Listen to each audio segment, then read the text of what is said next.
All right, welcome to the program. It is a Wednesday. That means midweek with the mayor. The mayor is laughing at the video for this song. Hi, Mayor. How are you? I'm laughing at the video. Do you know that band? That's a Freddie and the Dreamers. No, I can't say that I'm familiar with. Do you know the name of the dance that they're doing there? That's quite a dance, huh? Yeah. So I could. No, I have no idea. That was actually called the Freddie.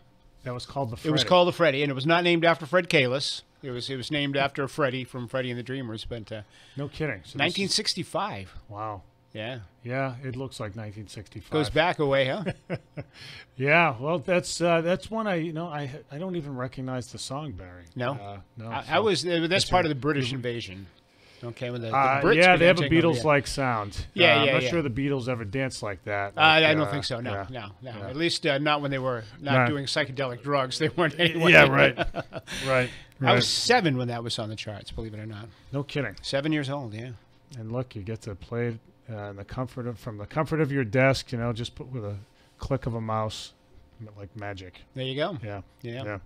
50 years ago today, Martin Luther King assassinated. Indeed. Wow, 50 years. Unbelievable. Yeah, it's incredible. To think that the guy was only 39 years old, a brilliant guy, truly. But he's not. He's remembered not just for his brilliance, his eloquence, but also for his moral leadership. And I think every Martin Luther King Day, I give it an address as part of the day's ceremonies. And one of the things that I've said over the years has been that as time passes, it becomes there are fewer and fewer people, obviously, who've been around when he was around. I was born after he was assassinated. Can't say the same for you, Barry. No, I was 10. Yeah. But the point is that sometimes as time passes, you tend to make the memory of people more abstract, and it's all the more reason for, especially in the case of Martin Luther King, whose message was so powerful and so timeless, that we have to take time out to remember what he was trying to do in the context of his time, and what the implications are for us. And for me, his legacy is as American as any of our founding fathers, which is that everybody should be entitled to the blessings of liberty. All men are created equal, and then when you get right down to it, that's what he was reminding this country of its founding creed, and it's a message that never loses relevance. And we mourn his death, but we celebrate his message because it is so important and so relevant to us today. You spent a considerable amount of time in Boston, which means it's entirely possible he could have visited New Bedford at all. Do you have any knowledge that Dr. King was there was any kind of presence here? No, not that I'm aware of. No. I mean, New Bedford has a long history of being a leading city in civil rights, going back, obviously to the whaling days, and not just Frederick Douglass, but many others. W.E.B. Du Bois's grandfather was lived on Arnold Street. W.E.B. Du Bois was one of the nation's leading civil rights leaders in the early part of the 20th century. There was a New Bedford connection there, but more profoundly, New Bedford has always been a place that has been unusually, by American standards, egalitarian, really accepting, and that's something in which I take great pride as a citizen of New Bedford, but it's something that we can all derive some pride in. But to your direct question, no, I'm not aware of any visit by MLK to our city. Nice little segue. New Bedford just hired its first African-American superintendent of schools. It did, and in true New Bedford form, I can't remember over the course of the selection process the fact that he is African-American ever coming up.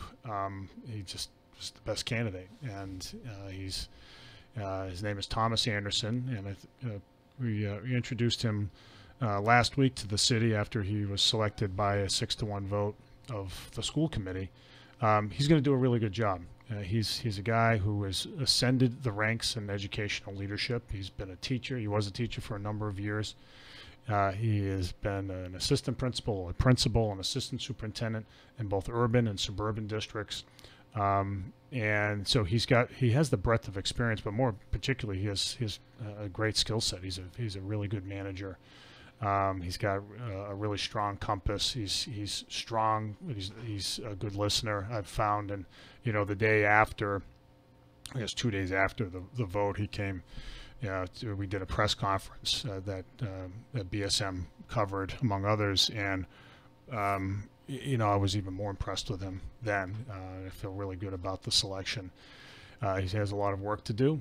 There's much to build on, but there's still a lot of work to do. And so he is and he's already starting to work, or already starting to meet with people. And I think as more people get to know him, they'll see that I think the wisdom in the school committee's pick. Have you had a chance to do a one-on-one with him yet?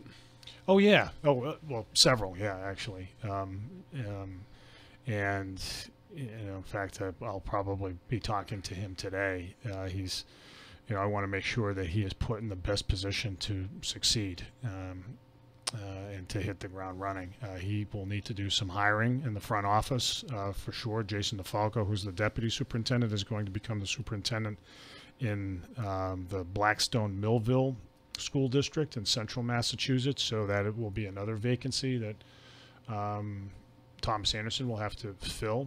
There were a couple of others in the front office as well, and so he will need to get down to that work pretty quickly.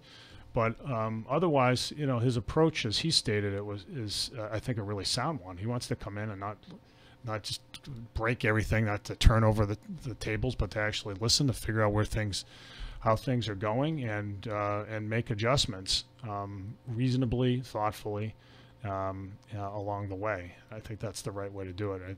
The plan that's in place for the school district is, I think, overall a sound one. The accelerated improvement plan, and most people feel that way. And I think there can be some improvements in the way that it's executed.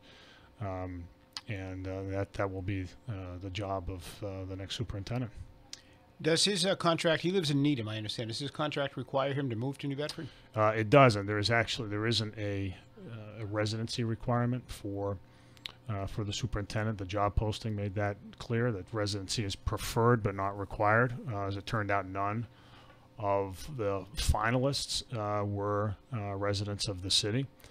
In an ideal world, everybody would live in the city, of course, but we also want to make sure that we're getting the very best candidate. What he has to juggle, like a lot of us have to, is he has kids in school, has a wife that works, and how he manages that will something that he'll have to figure out. We discussed that matter, and I told him basically, look, that he's going to have to work extra hard to make sure that he's present for the city, for the community, because that will enable him to lead credibly and to build trust.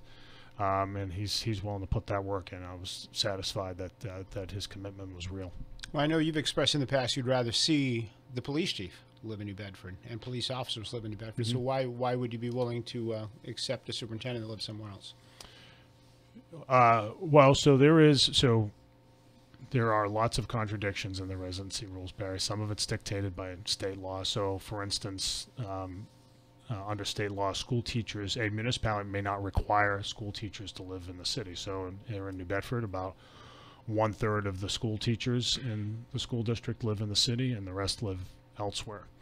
And so, we can require residency for administrators. I certainly encourage it, strongly encourage it. But the reality is that sometimes the best candidates don't live in the city, and our kids deserve the best candidates. Mm.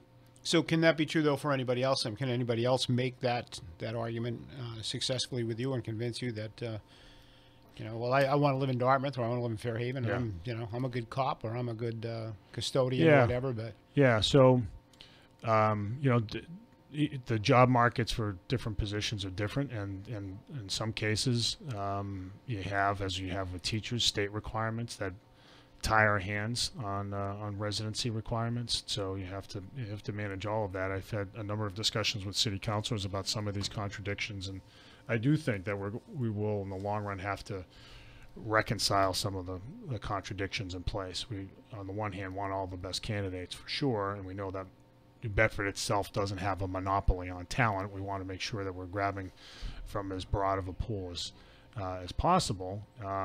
And so we have to reconcile those competing concerns. I do, in the case of police officers, I think there is a separate consideration, which is most people would agree that having a police officer living in the neighborhood tends to make the neighborhood safer.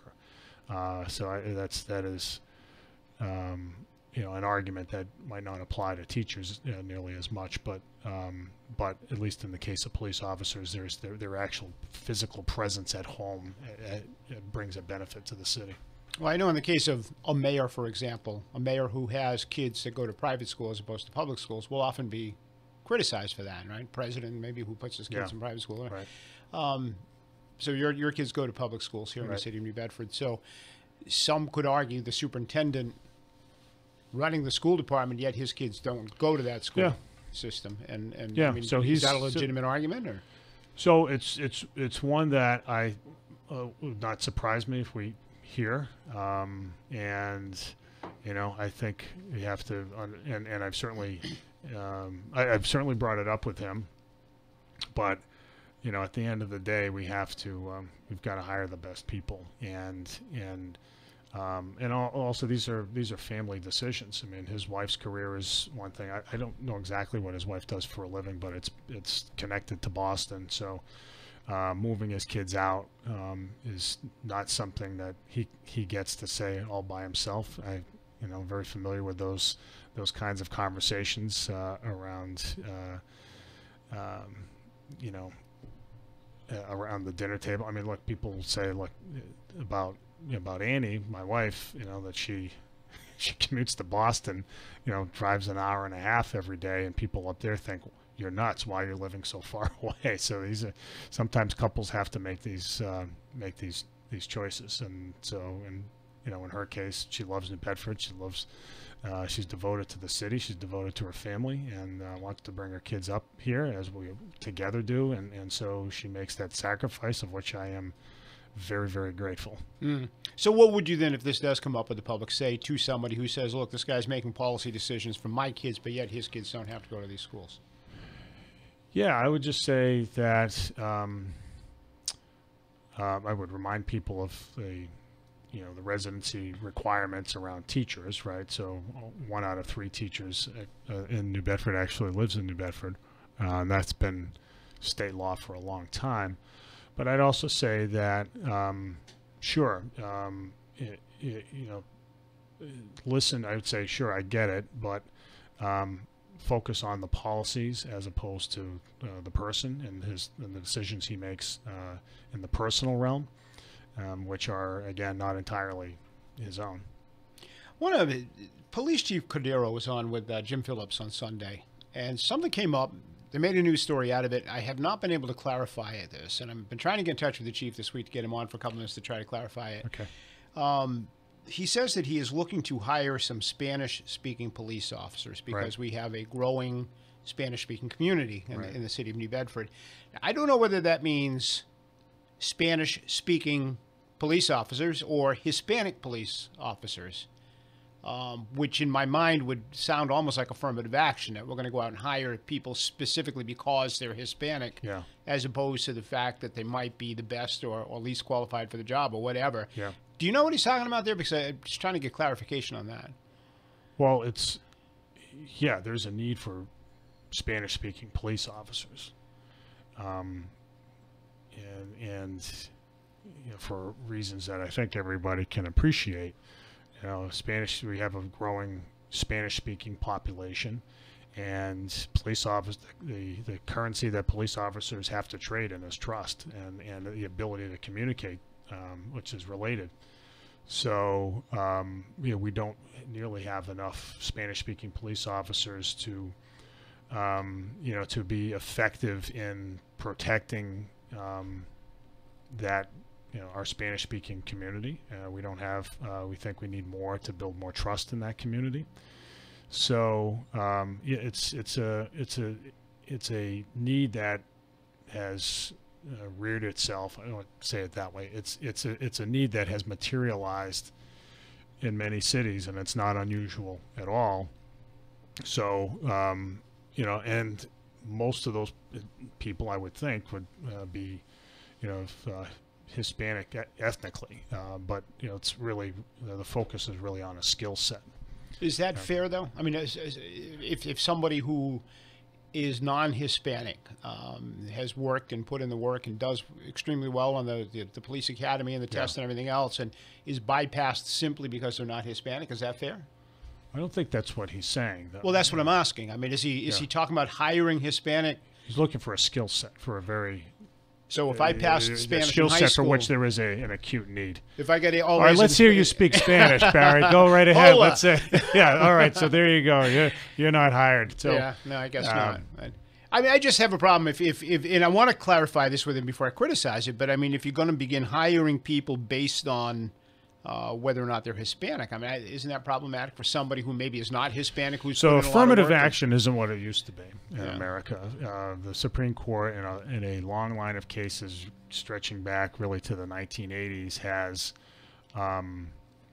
has limited the ability of public employers to hire on the basis of race or ethnic origin, right? And, to my mind, I think there is a need in general for some sort of recalibration of the 1960s affirmative action policies. But the Supreme Court has also said, if I remember correctly, in the case of state troopers in the state of Alabama, that where, you have a public safety need, and a bona fide public safety need to have police officers who are, of the same ethnic or racial background as some of the people they're dealing with, then it's okay to hire on the basis of race or ethnicity. So I think in any city in America, if you had an all-white police force in the year 2018, you'd have some problems. I mean, that's just the reality of it.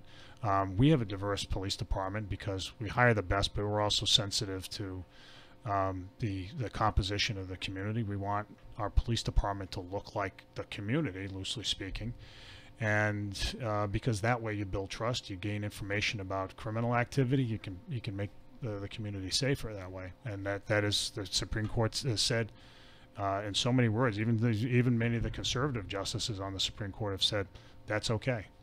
But do you think it's fair? I mean, if you have two candidates that are equally qualified, you got a white woman or a black woman, or male for that matter, and you got somebody who's Hispanic, they're equally qualified, but one speaks Spanish. Is it fair to say? One speaks Spanish, and you have a need to communicate to a Spanish population in the city? I'd say, I think you're asking the wrong question. If it's fair, it's what does the city need? That should be the primary objective, and the answer is the city needs Spanish-speaking police officers. In fact, we need a lot of them. Okay, so that is a fair requirement for being hired. What if that person is maybe? So if someone is fluent, if there were a I don't know. I mean, I'll give you some other examples. If we were in the business of, I'll give you an example from my federal background, right? So after 9/11, I can tell you the FBI sure hired up a lot of people who spoke Arabic, right? I mean, we needed it, right? For counterintelligence issues as well, work as well as criminal investigation programs. That they needed Arabic-speaking agents, regardless of their ethnic background. When there's a spate of securities fraud or bank fraud or tax fraud cases, they need agents that have some kind of financial acumen. So they hired up, I've seen this happen. They hired up folks who've come out of, Wall Street firms or who are CPAs and or have, other relevant backgrounds. I mean, when it comes to public safety, so ethnicity can be seen as a skill set. So I don't want to conflate the two things. You said Spanish. If we're talking about languages. Yeah. Yeah. There's a need for. Yeah. If you had some Irish candidate show up who spoke fluent Spanish, you'd say, well, that skill is a plus, because certainly for us, because we have a need for more Spanish-speaking officers. Right. Well, most of the people who will show up with some background with Spanish-speaking skills will likely be ethnically Spanish. Yeah. And I think this is why I'm looking for that's clarification, okay. because we have. But I also would say that if every Spanish-speaking officer on the police department was not Hispanic, but or Irish or Polish or whatever, you probably have some difficulty building trust in the Spanish-speaking community. And so along those lines, and consistent with the way the Supreme Court has weighed in on this, I think it's okay to hire based on ethnicity in that limited circumstance. I think most people would agree with that too. It's not, picture again, that Supreme Court case was a very compelling one. The name escapes me, but to deny the state of Alabama the ability to give some preference to black officers as black candidates would have really caused a problem, in addition to being frankly arguably unfair. All right. As you know, obviously we're on the subject of Hispanics, and there's been a lot of talk about the border wall this week and bringing the military down to the border, and none of that really relates to us, but the discussion on what the cost of immigration is. Legal immigration obviously is a great thing. We have our share of illegal immigrants in this area too. What kind of a burden is that on us financially? I mean, somebody raised the question this week on the air, and I said, that's something to ponder. I mean, you've got the education system bears a burden there. Public safety, as we're talking about here. Does this cost us a lot of money to have an underground community here in New Bedford? I think it's hard to say. I think overall, so if you focus on the cost, the direct cost to city government, you'd certainly say, well, there are children who are undocumented who are in our schools. There's a public safety, obviously, cost. Having police officers protect more people, right?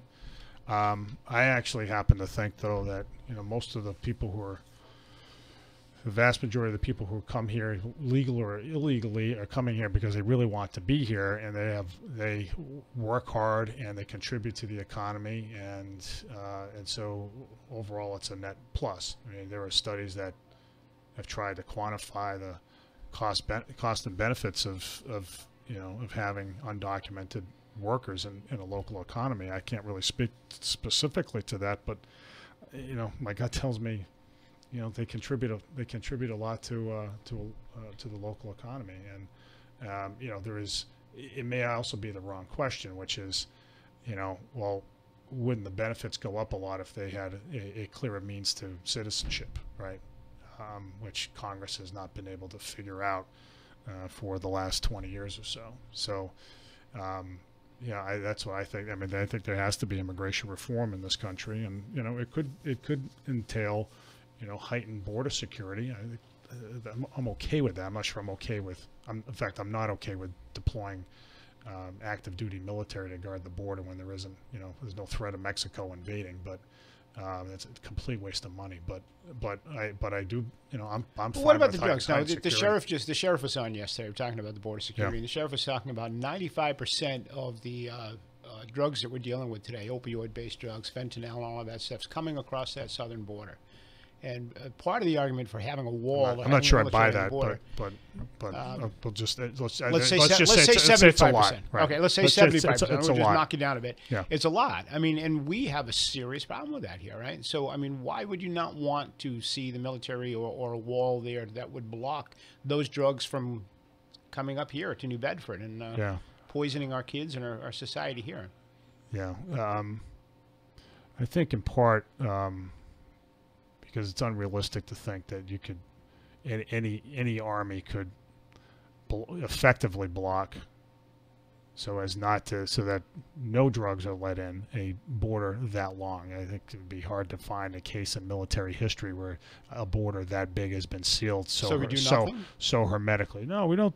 No, we don't do that. We have significant resources on the border, and we can put more resources in. But the idea of deploying significant military elements to just stay there and work on that issue, to me, is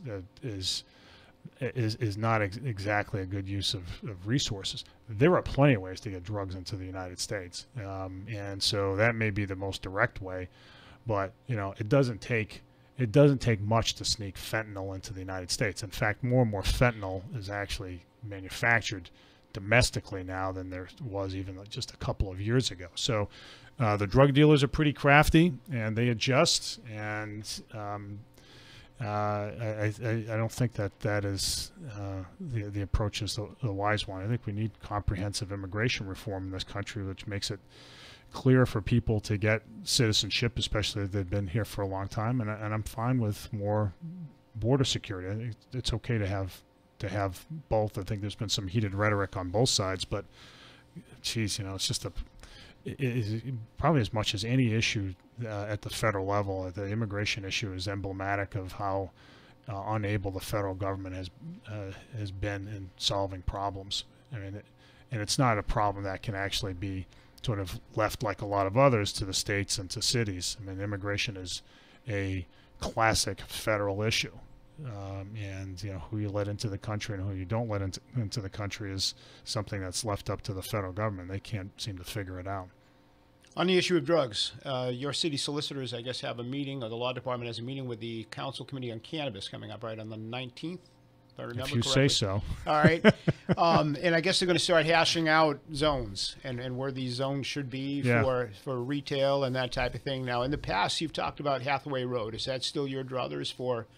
I think that's one possibility. I'd like to see the process play out. I'd like to see a discussion with the city council. I think what I've seen in the city council is, I think, a clarifying of the sentiment of the body, right? In other words, initially, I think there was a big push to have, at least among some councilors, to just allow as much of this to happen as possible.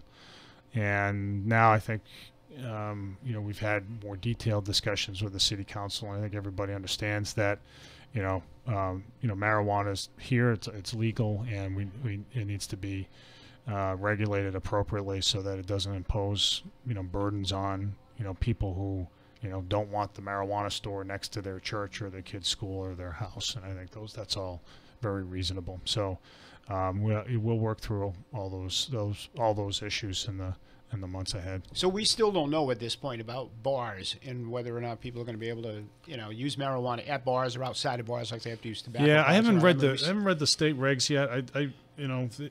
There are certain parts of I don't know offhand how they came down on that. I think that may end up being left to local communities. I'm concerned about. I think they kicked that down the road, didn't they? I don't think they actually had a definitive. I think you're right. That sounds right to me. But in any case, we will as a city have to weigh in on all of these issues. And we're not trying to ban marijuana now that it's legal in Massachusetts, but we want to make sure that it's appropriately regulated in our city, consistent with our city's interests and values. If you had your druthers, would you contain it to one specific zone, or would you? Well, I don't think anybody wants it in their neighborhood, right? So we're probably looking at some of the industrial areas of the city, and that seems to me to be what other communities are doing as well. I mean, so we're not. Our approach here is not exactly novel. Mm-hmm. Hearing from the business community at the downtown that they're looking for some help. Union Street construction, I guess, has hurt a lot of businesses down there. It's necessary. It's got to be done. Yeah. But they're saying they're losing a lot of money, and I guess they're asking for tax relief. Is there any? But they're also complaining that they're getting no response from City Hall. Are you sympathetic to their plight, and is there anything you can do to help them? Yeah, I'm not sure about the City Hall is, I mean, as you know, I'm pretty readily available. And folks can call here. They can go to my office hours. They can, Get free pizza. I get free pizza. I'm not hard to find. So no, I'm sympathetic to it. And in fact, we're redoing Union Street precisely because we think it's going to make that street more appealing and therefore more hospitable to business. And so we've had conversations with some of the business owners there, and I think a couple of things that can be done. So I don't have the authority to say, you don't have to pay your taxes this year. I mean, even if I wanted to, I don't have that authority under our city charter. But what we can do is kind of what we're talking about right now is just to let everybody know downtown's open for business. Go down there. So on Union Street, businesses like Calico and Destination Soups and that area where there's construction going on Purchase Street, all the businesses on Purchase Street, go down there. The Noodle Bowl restaurant just opened up on Purchase Street. You get yourself down there. And so what if it's a little bit more difficult to park right immediately nearby? It's okay. You can walk around the construction site. It's safe. But I encourage people to go down there. And what we hope to have when it's all said and done is a far more beautiful Union Street, something that will bring in more business. And I think that's what the plan has been, and that's what I think we'll see. Is there an abatement process that they can apply for an abatement? Is that allowable under the city charter? No. I mean, we had all these same discussions a few years ago on Acushnet Avenue when we redid the avenue from Coggeshall Street up to Hawley Street. So that was a lot of construction, and the businesses there, I mean, we heard the same complaints, and they're not trivial complaints at all. I mean, it's hard. It's very disruptive if you have street-level retail and the street's all dug up and you can't, park right in front. That hurts, but, you have to do it. If you have infrastructure under the ground, water and sewer, that's, in some places around the city 100 years old. That was certainly the case on Acushnet Avenue. And I know under Union Street it's quite old. I'm not sure exactly how much. You have to do these things. There's no getting around it. We're looking at ways in which we may be able to help them with parking or other other things that just ease the burden. But we need to encourage people to go downtown and patronize these businesses. I do it. I know Annie just went over to Calico and bought some stuff in the last couple of weeks. We certainly have gone to a lot of the restaurants nearby. Well, so you've started your Christmas shopping already, right? No, not exactly. Yeah, not exactly, Barry. I understand also there's a problem with some of the parking meters. In fact, I was told, quote unquote, half of the meters downtown don't work, and yet people are being tagged anyway. No. But if somebody has a meter that finds a meter that's not working, let the traffic commission know. Let them know. Give them a call, and point it out. All right. Is there a chronic problem with meters downtown, or is it selected here and there? Or no, not that you're aware of? Not that I'm aware of. No. All right, let me take a break. You got a lot of folks that want to chat with you. The lines are jamming. The lines are jammed. We're going to take a real quick break. We'll come back. Your chat with the mayor.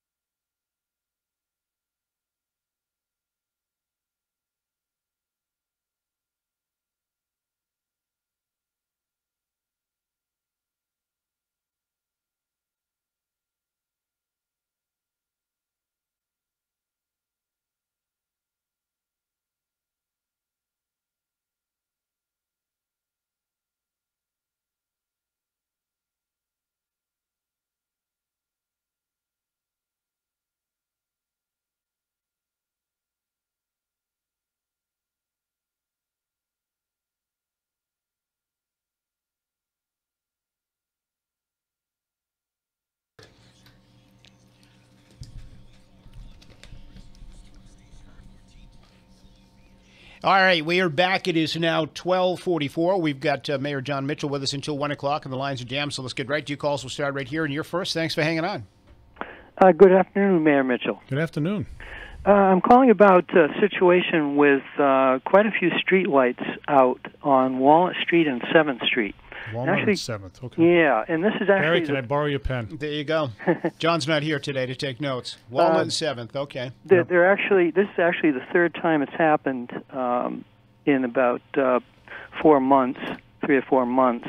Are the lights along 7th or are they along Walnut? Both. Okay. Both. All of 7th up to School Street, and they're both the short decorative ones and the tall ones. The tall ones are on Walnut. So that actually spans 2 whole blocks, city blocks on Walnut Street. How long has it been that way? That's what I'm calling it. I'm calling about 2 aspects. Okay. One, that it's a repeated problem 3 times. And in this case, with the latest, it's been 3 weeks as of about today or tomorrow. It's probably, when we see those things, it's usually a short in the circuit somewhere, and not light bulbs out, but either way. Squirrel died. Got to get a new squirrel up there. Yeah, actually, I've been told it has to do with fuses blowing. Yeah. All right, let me hold you right there. I want to grab another call. Appreciate it. We'll get on that. 508-996-0500. You're up next with the mayor. Go ahead. Good afternoon, Mr. Mayor. Good afternoon. These Spanish-speaking people that you're going to put on the police department, are they going to be citizens? They have to be. Pardon? They have to be. Okay. Are you going to take them from the civil service list? So you're asking me a legal question, and I guess I would answer that whatever we have to do to comply with the law, we'll do. Okay, because it would be unfair for someone that studied for the civil service list and has got a good mark, and he's been waiting, and the list runs out, and he don't get the job. Yeah, I hear what you're saying. I mean, whatever we're legally required to do, we will do. Okay. Appreciate your call, my friend. Thank you very much. You're next on WBSM with the mayor. Go ahead. Yes, Mr. Mayor. Al. Sir, I did a couple of phone calls on your behalf and the behalf of the firefighters, and that is to get funding to keep all our fire stations manned at all times. So I'm sorry. So yeah, what's your point here, Al? My point is, it's very simple. I called the Senator Ed Markey's office. Oh, okay. And I also Good called. luck with that. I also called. Easy, Barry. I also called Mr. Mark Higney's office to get funding to keep the fire stations open. And for you, Barry, I made a suggestion. Okay. About the border wall. Yes. Okay. Well, I made a suggestion that's kind of effective, and see what Mr. Mitchell's eyes does with this. How about lining the rest of the border 3 strings of landmines? 3 strings of landmines. That'll be effective. All right, Al, let me hold you right there. I appreciate it. 508-996-0500. You're up next to WBSM. Good afternoon. Good afternoon. Hi. Good afternoon. Mr. Mayor, I've got a couple points. Number one. Sure.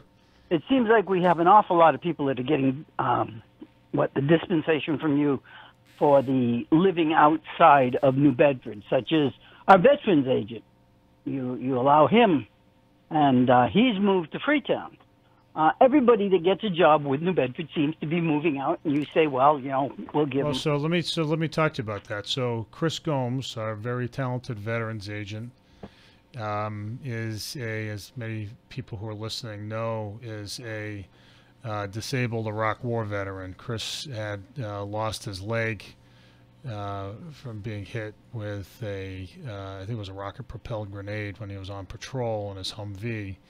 And a veterans group, a national veterans group, offered to build him a handicap-accessible house that would allow him to get around and lead a better life. And he certainly deserves it, not just for his service to his country. That alone would do it, but also because Chris is, just a terrific guy and does a wonderful job for veterans in our city.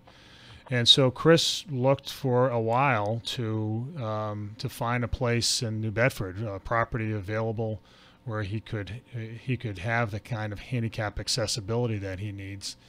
And after spending months, and in fact probably over a year looking for that, he couldn't find anything. Couldn't even find an open lot that would accommodate it. So the place that he found his where this could be done for him was in Freetown, and so I certainly didn't have a problem with that, and so there are occasions. So I'm glad you brought up that example because it's a good one. There are occasions when it makes sense for someone to get a waiver. I for one would wish that everybody, as I said before, wish that everybody who worked for the city lived in the city. In fact, I have pushed that idea probably as much as any mayor has, and at least in my memory. In the last 3 contracts I've negotiated, we've required all the ASME folks to live in the city. That went from a residency requirement, I think, of like 3 or 4 years. Now it's lifetime. With both the fire and the police departments, I negotiated agreements that took it from 5 years to 10 years. This is all in the last year. Barely reported in the media, I'll say. I mean, I'm not just casting stones here at WBSM, but also at everybody else who covers the city of New Bedford. So if anything, I have pushed the residency required far harder than, and certainly any mayor in my memory. Well, I mean, let me just state that we would be happy to report these details if they were made available to us. They are. We're always told under the Blue Shield or under the negotiating rules or whatever, No, we're not allowed to get details. No, of the press releases went out. This was I didn't receive one personally. I don't know if the news department did, but I didn't. Don't be defensive about it. It's certainly. I'm only busted. WBSM certainly got the press release. So all right. But look, my record speaks for itself. I try to get as many people in to stay in the city as possible. I believe in the city, but at the end of the day, you can't be totally rigid on it because.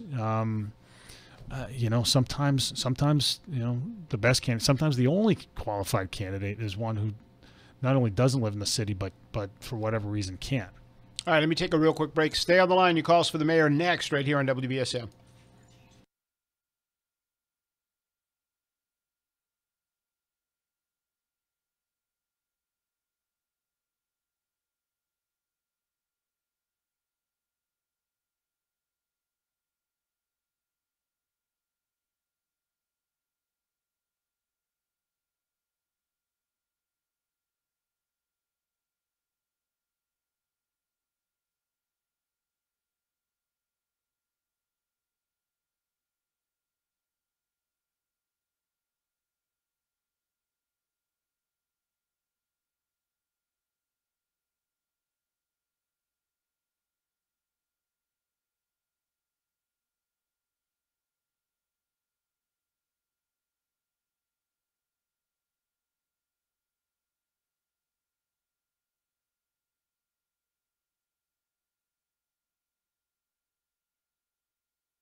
And we are back with the mayor until the top of the hour, and we got a lot of calls, so let's get back to the phones. 508-996-0500, and you're up next. Go ahead. Good afternoon, Mayor Mitchell. Good afternoon.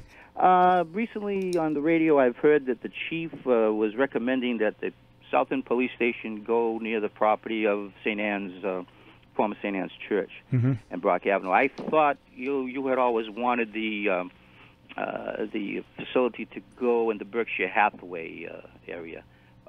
What's your pleasure? Yeah, I mean, I think the best site is St. Anne's, and I've always thought that.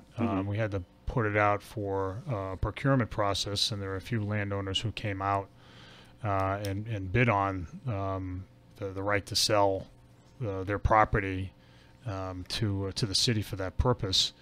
But the St. Anne's side makes the most sense to me for both fire and police. For fire, it makes sense because it's within, it would allow the fire department to to capture all of within range all of the peninsula and much of the south end, much of the rest of the south end within their time requirements for responding. And for the police department, it's a very visible site in a neighborhood right on Ruth Street, right at the corner of Ruth and Brock Ave, where we've had crime issues over the years. So would the St. Anne's Church be demolished? In all likelihood, it would be. Okay. Yeah. All right. Thank you. Yeah, you bet. Thanks for the call. 508-996-0500. You're next with the mayor. Go ahead. I'd just like to congratulate the mayor and the school committee. I think they did an excellent job with the search process, and they've come up with a very good candidate in Mr. Anderson. I think that the other key aspect that he brings to New Bedford is that he's done turnaround work. I think that's exactly what's needed at this point in time. Awesome. All right. Appreciate your call. Thank you very much. Thank you. 508-996-0500. You're up next on WBSM. Good afternoon. Hi. I have a question for the mayor he mentioned about legalized marijuana. How does that affect maybe landlords who maybe don't want anybody in their tenants, any of their tenants using marijuana? Is it legal to say that they're not required to do it if the landlord doesn't want that being done in their home? They don't know whether the person is using it for medical reasons or not. It's a good question. Yeah, it's a good question. So, there are certain legal, otherwise legal activities that a landlord can ban, and some that a landlord can't ban. I would say, I mean, I'm going to punt on this issue by saying you should ask your attorney. It's a good question. If I were a landlord, I'd be asking that question, right?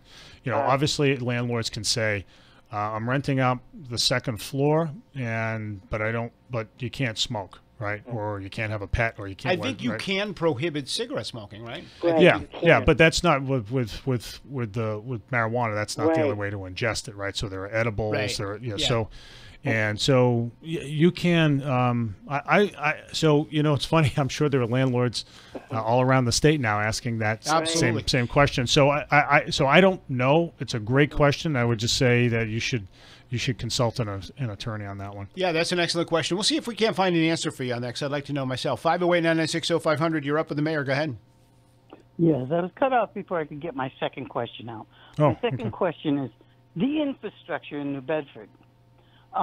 You're saying that funding is very difficult. Why are we not enforcing tickets against people who are parking on the sidewalks, people who are parking near signs that state no parking in this? All right, I got your point. I got to hold you there because we got a lot of folks enforcing fines for people. Yeah, the city's been doing that. If somebody sees sort of habitual parking on the sidewalk, they should call the traffic commission. We've been doing more of that than ever before, much to the ire of people in certain neighborhoods. So just call the traffic commission if you have an issue with that. Yeah. Or the police. All right, you're next on WBSM. Go ahead.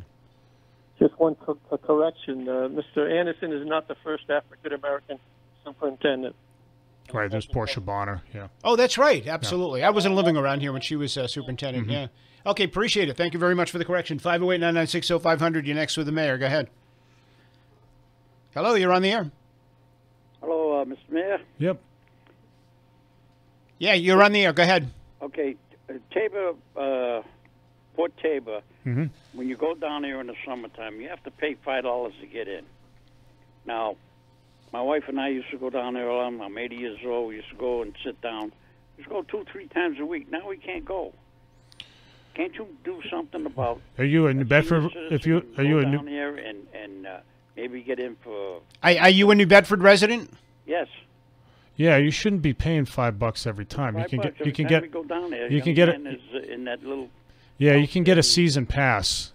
You can get a season. How much is the season pass? I think man? the season pass is $10. So you can buy a season pass for $10. We'll get you that information, Barry. But yeah, that's. Where would he get that?